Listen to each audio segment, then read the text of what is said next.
Answer నాకు important. Okay, ప్రాణం ఎప్పుడు మొదలైందో తెలుపగల తేదీ ఏదో గుర్తించేందుకు వీలుందా? ప్రణయం ఎవరి హృదయంలో ఎప్పుడు ఉదయిస్తుందో గమనించే సమయం ఉంటుందా?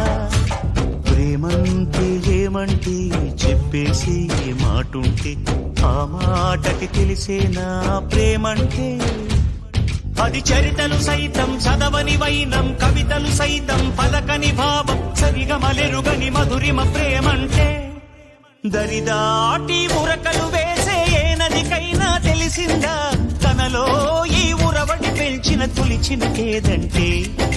సిరిపై రై ఎగిరే వరకు చేనుకు మాత్రం తెలిసిందా తనలో కనిపించే కళలకు తొలి పిలిపేదంటే?